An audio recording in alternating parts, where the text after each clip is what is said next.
know why I love this segment so much, but I just do.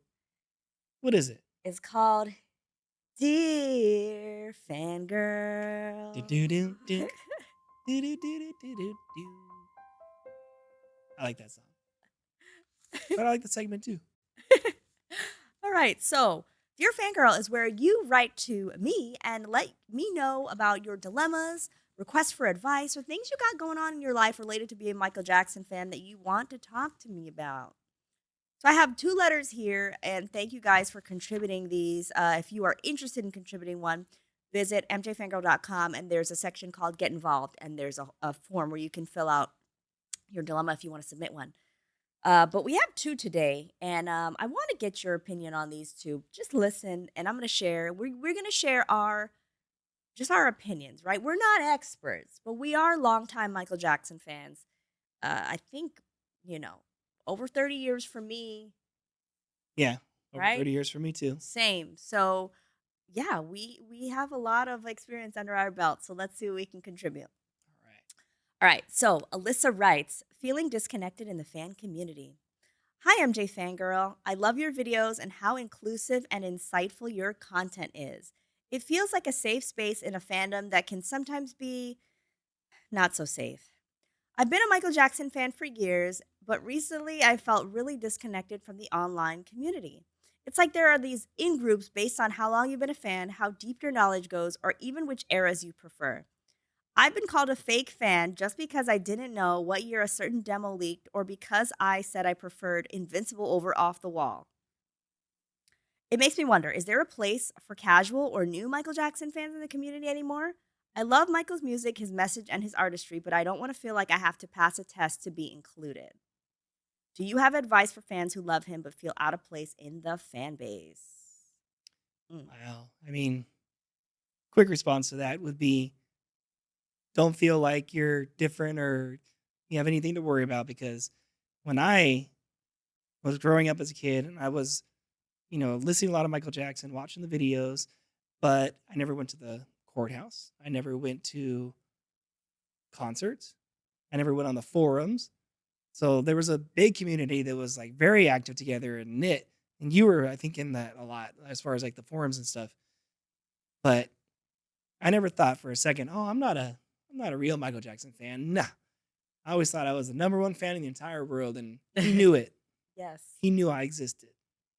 Yeah, I feel like to be a fan of Michael Jackson, like, you gotta have that confidence and, like, that know that your connection to Michael Jackson and his art is, like, something that's very personal to you, and, like, everybody has that relationship with Michael, and don't let other fans dictate, like, how you feel about your fandom, right? I mean, Yeah, and then to not know when a demo came out. I don't know when any of the demos I came don't out. know. Listen, I don't know when any demos came out. You can't ask me about that Oh, because that's something that I don't know. And I've always been open and honest with you guys. Like I'm like in the process of learning. I call this like because this is my year 7 of doing this show. I started in 2018. This is my historian era, which is literally meaning like I'm trying to now dig into research and learn things. And I know a lot of things, but I don't know like those tiny little facts. And that's why on this channel, like I've always said, like, comment down below if you know when he did this or when he said that, because there's no way that I'm gonna know everything. There's no way that any of us are gonna know everything. And don't let anybody like, take your connection to Michael and his art away from you just because you don't have like a certain date in your mind. right. I just And you probably know things that they don't know. You probably know what year these albums came out or the track list from 1 to 11, what the songs are in right. order. Like you know things that they don't know. Don't worry. And you're just as much of a fan as the two of us here or anybody else in the world. Yeah. And I wanted to also say that, there are places online that are very I think are inclusive of lots of fans. Like I know some of the Facebook groups. I know MJ Book Club is very inclusive of like people that are just discovering Michael. And everybody there is still in the learning phase because they're all reading books that are coming out about Michael and committed to like educating themselves on like books that influence Michael as well. So I love that. And yeah, just like, I mean, I'm trying to think of where else. Instagram. I know a lot of people will create like their fandom accounts and then connect that way. Also, the YouTube channel comments on my channel, MJ Fangirl TV, are very inclusive. Like, no one's really, everybody's really very open and open to talk with new fans. Actually, though, it's been funny because there are so many newer fans that now the newer fans are actually asking to talk to like the OGs, like people that grew up with Michael and watched, him moonwalk live on Motown 25 and all that stuff. So Right. I think that we can all learn a lot from each other. Right. It's cool to be like, what was the were your friends all watching? Were your family all there at the table or at the TV watching it? And like your dad went to the concerts. What was it like? Oh, the lights came out like this, like stuff we never got to experience. Yeah. By the time he did his last tour history, I was 11 or 12. There was no way I was gonna go Right, right. And out not of the only country to go see it. exactly. It wasn't even in the country, so No.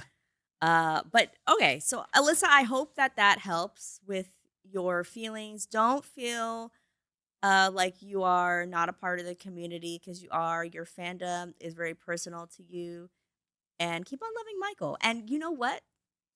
Guess what? There are going to be a lot of new fans when this biopic comes out.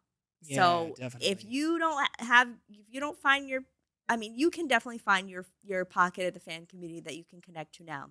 But if not now, then when the biopic comes out, there's going to be so many new fans and so many opportunities And to, yeah, yeah, they're gonna be asking you questions. yeah. Hey, remember that moment in the movie? Do you remember? Oh yeah, I remember that. It'll be all right. You'll be all right, Miss Alyssa. So now we got to go to the next letter that we have, and this is from James. James asks, "Am I too late to the party?" Hmm. So this is a similar type of situation, but a little bit different. Fangirl, I just wanted to say how much I admire your content. I'm 23 and not, and excuse me, I'm 23 and only recently became a fan. I always liked the big hits growing up, but after watching This Is It during a tough time in my life, I really started to deep dive into his music and legacy. Sometimes, though, I feel like I missed out. I see fans who went to history tour shows, who bought Dangerous on CD the day it came out, and who were a part of online forums in the early 2000s. It's amazing, but also a little intimidating. Do you think it's possible to become a real MJ fan if you were not around during his peak? I feel so connected to his work, but sometimes I worry I won't ever be taken seriously by older fans. Again, really nothing to worry about. Just learn his music, listen to it. Look at the his tours, watch the videos, watch his upbringing with his brothers. That's the way we did it. That's the way we did. We just listened and watched videos and movies, and it all started to make sense. Like, oh, this is how he progressed and became Michael Jackson. Yeah. Superstar. And just to let you know too, I mean, I like the height of my fandom was during the Invincible era, like the early 2000s, 2001 through 2005. I mean, I was a huge fan my whole life, but that was the height of it. That's when every day was Michael Jackson to me. Every day was on the forums. Every day I was listening to his music. Like, and at that time, I was feeling in a similar way. Like, am I ever going to be a real fan enough because I didn't experience, Billie Jean when I came out, or I didn't see this or that live, and I didn't own any vinyls or whatever. And everybody has their own connection to Michael. And I feel like every generation comes with a fresh perspective and a fresh take and a fresh outlook on his work. That's what we just saw, right? Earlier in the show with Heaven Can Wait. And people, I mean, I don't even know if, I don't know. I think all of Wanmore is probably 25 or younger. I don't even know if they're 25. I don't Right. know. They're really young. They're young. And I mean, were they even around when the Heaven Can Wait came out? I don't know. But like that young girl with the braces, she definitely wasn't. And she Definitely. was singing her heart out, loving Heaven Can Wait, and obviously made an impact on her.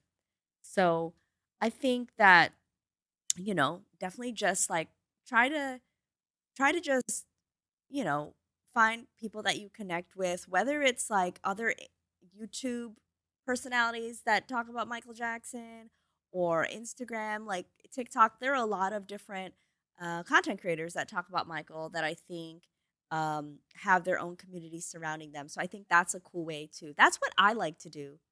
And it's funny because I don't have many other like huge hobbies outside of Michael Jackson, but I do have like I've always been interested in like old like entertainment, like old Hollywood kind of stuff. And there are lots of different YouTubers that I've watched that talk about old Hollywood and they show like the retro clothing and they do recreations of I don't know, old movie scenes. Um I think it's interesting to connect with people in that way. Yeah, definitely. I, as far as again, don't feel like you're not a real fan because you weren't there because we weren't there for a lot of the stuff. And Right. the, as the older fans get older, they're gonna start forgetting stuff. So you'll have the fresh mind. You'll be able to remind them. Hey, no, no, no. He was born in '58, not '68. Come on now.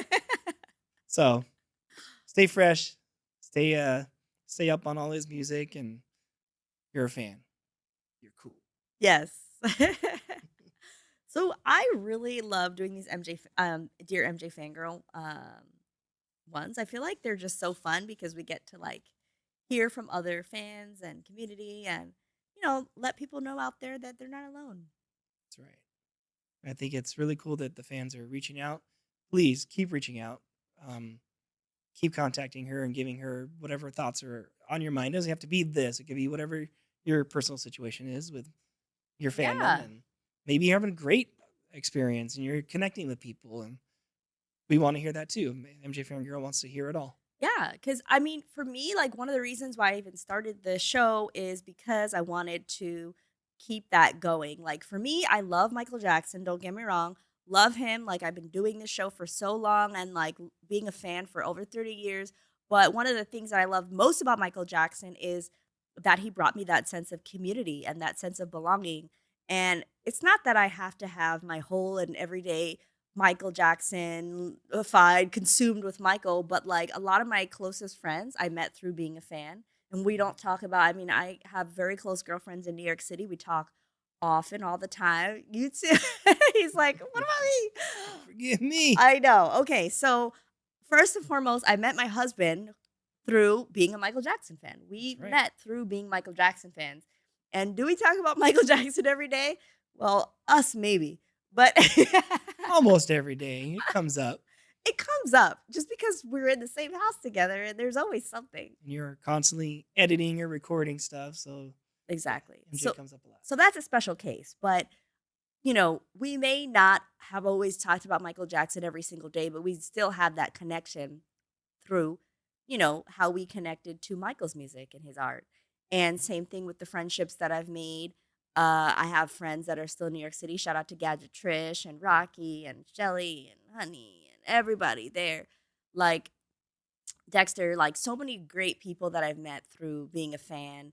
And we're still very connected. Like it's like we live in the same spot still, and we barely talk about Michael, but we just have that in common. And when the Michael events come to town, we all come together for that, and that's a beautiful thing. And that's what Michael Jackson was all about, right? Bringing people together and providing that sense of escapism and like providing a way for people to like forget about their problems for a little bit, forget about the real world and come and just be in this place with all the people enjoying his music and all that stuff. So, And to be kind and enjoy each other's company and groove to his music, and that was kind of his message, right? He wanted a yeah. peace on earth, and that's a high bar, but Yeah, he definitely wanted that. So unity. yes, so it's a really cool community that you built from doing. You did like fan meetups, right, in New York and Yes. clubs. Thank you for bringing that up because Yeah, that's another thing that you could do. Either one of you guys, Alyssa or James, or anybody out there. I started a fan community, like an actual club online on meetup.com years and years ago because I didn't have the MJ fan friends that I was like craving in real life. And I met a lot of cool people there. So it was good. fun. And I got to like organize my own events. And so that was cool.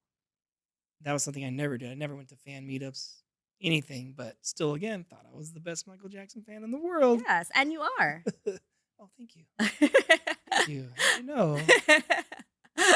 So, last thing I want to say today is if you guys don't mind, hit the 5-star rating on Spotify, on Apple Podcasts, on Amazon Music, wherever you listen to podcasts, because that really helps to push the content out to the algorithm and lets people know that this Michael Jackson related content is worthy. This Michael Jackson related content that we're talking about here is all celebrating his legacy, his life, his impact on the world and on us fans. And so I can't wait to do some more episodes coming to you guys. Leave comments, like, and subscribe. And thank you guys for joining us for today's episode. Subscribe. Don't forget. Hit that notification bell, right? Yes. Ah, I just missed it. Yeah, and we'll see you guys next time. To access this full episode ad-free, join the MJ Fangirl Patreon. And thank you to our Patreon Platinum sponsor, Marlis. You are the best. Patreon is the best way to support this channel and keep it going. I appreciate all you guys for watching and catch you in the next episode.